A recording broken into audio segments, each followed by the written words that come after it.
আচ্ছা ভাই, এই যে পানি ফার্মেন্টেশন আপনাদের দিছি বা ভুট্টা ফার্মেন্টেশন দিছি, এখানে কি কোনো মেশিনারি লাগে? কোনো মেশিন নাই, নিজের হাতে সবকিছু, নিজের হাতে? সব। কোনো লেবার লাগে না, কোনো কারেন্ট বিল লাগে? না, হ্যাঁ, না, বা কোনো মুরগিতে মর্টালিটি আছে?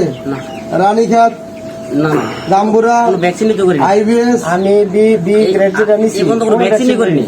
কোনো ভ্যাকসিনই লাগে না। কোনো ভ্যাকসিন ওষুধ করেন? আচ্ছা, ওষুধ পানি কয় টাকা লাগছে একটু আমার বলেন তো। এবার তো 21 দিন বয়স। আজকে পর্যন্ত এই পর্যন্ত আমার মুরগি ঠিক আছে বোর্ডিং থেকে দূরে এই পর্যন্ত আমি বোর্ডিং এ শুধু ফার্মান্টেশন ব্যবহার করে গেছিলাম, কিন্তু আমি এই পর্যন্ত 900 টাকার ওষুধ লাগছে। 900 টাকা? 900 টাকা। এই দিল কয় টাকা? 12 টাকা লেগেছিল। যদি আমি বলি আমার কবে পাগল হয়েছে, আমার আরো কথা বিশ্বাস করো না, তাই লেগে ভাব। এটার আগের লিস্টের মধ্যে আমরা বলছিলাম 3700 টাকা। ওইটাই বিশ্বাস করেন না, ওইটাই বিশ্বাস করেন না। ওইটাই বিশ্বাস করেন ওইটা না। 3700 টাকা গেছে শুধু খালি ওই যে আমরা তখন 15 দিন পরে ইয়া করছি, ওইটা লিভ যার ওভার। কারণে ওনারা আমাদেরকে এখন এই খামারি ভাইরা, জি আমি বলতাছি আপনাদের, যদি যারা ভুট্টা ফার্মেন্টেশন করেন, যদি পাতলা পায়খানা হয়, তাহলে আপনারা কি চালাবেন?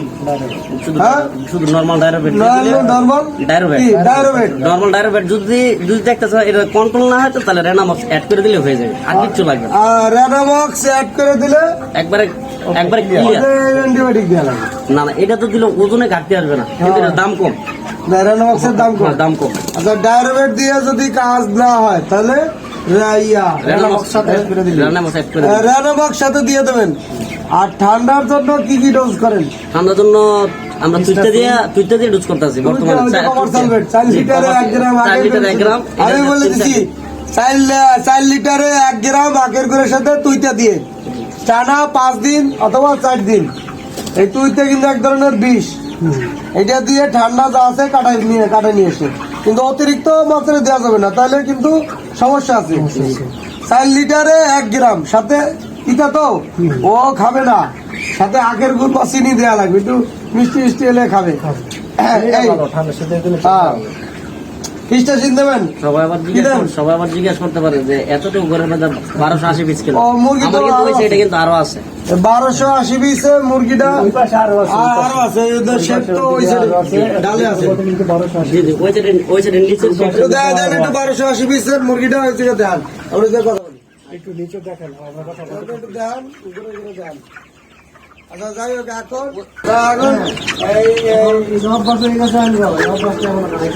এখন আমি হলে গিয়ে এই সম্পূর্ণ খোলাসা করে দিতেছি আজকে। এই এবারও দিই করেন না ক্যামেরা ধরেন। খামারি ভাইরা লক্ষ্য করে ভালো করে আমার কথা শুনেন। আমাদের মানুষের বাচ্চা জন্ম হওয়ার সাথে সাথে কি দিই? নাভি শুকায় তাপ দিয়ে, কিন্তু কিছুদিন করে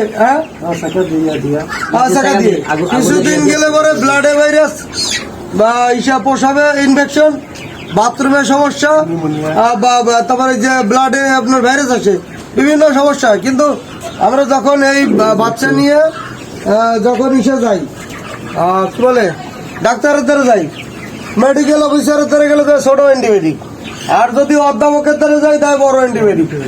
কত ভিজিট কত? 1000। আরে বাবা, নাম করা ডাক্তার, 1000 টাকা ভিজিট। বড় অ্যান্টিবায়োটিক দিয়েছে কয় দিনের? 7 দিনের, 5 দিনের বড় অ্যান্টিবায়োটিক। এর সাথে একটা ওষুধ দিয়ে দেয় ভাইরাসটা মারার জন্য, নাকি? ব্লাডে যে ভাইরাস আছে, পোষাবে যে ইনফেকশন, অ্যান্টিবায়োটিক। মুরগি 5 দিনে, মুরগি আমরা 5 দিনের অ্যান্টিবায়োটিক করি, তাই না? 0 বাচ্চা, ছোট একটা বাচ্চা এর আইনে সাথে অ্যান্টিবায়োটিক দিয়ে পুটার করি।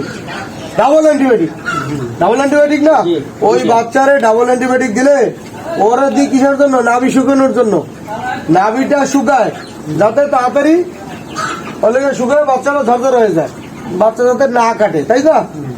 পেটের ভিতরে 2 ধরনের ব্যাকটেরিয়া থাকে, মানুষ হোক, পশু হোক, প্রাণী হোক, আল্লাহর যত সৃষ্টি জীব আছে, কয় ধরনের ইয়ে থাকে?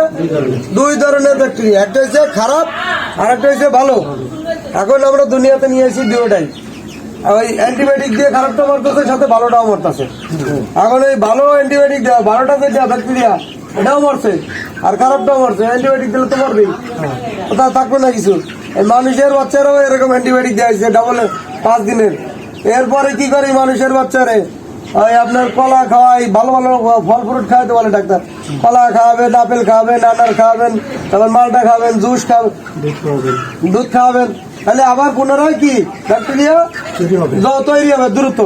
কিন্তু ওই বাচ্চা যখন হাঁটা শুরু করে তখন ওই বাচ্চার পিছনে পিছনে কি করি, প্লেট নিয়ে দৌড়ে, বাবা একটু খাও, একটু খাও, না বাবা খাও, বাবা এত খায় না, খায় দৌড়ি করে পিছিয়ে পিছিয়ে ধরে খায় না, কিন্তু খায়।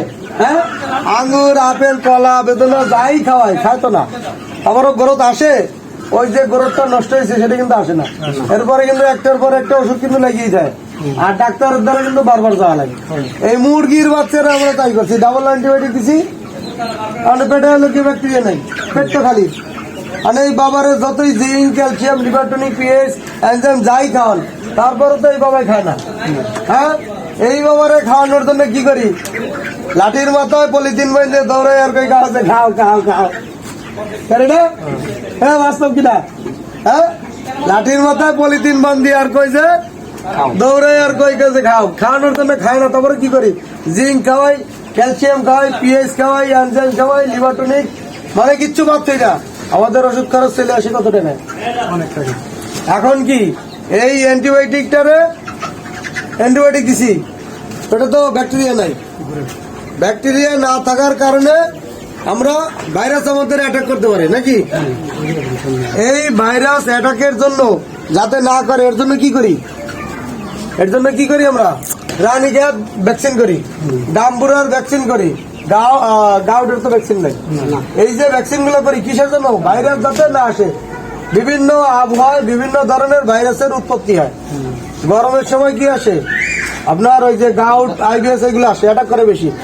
আর শীতে রানীক্ষেত, গাম্বুরা অ্যাটাক করে নাকি? কথা সত্য? হ্যাঁ, সত্য হলে বলবেন যে সত্য, মিথ্যা হলে বলবেন মিথ্যা।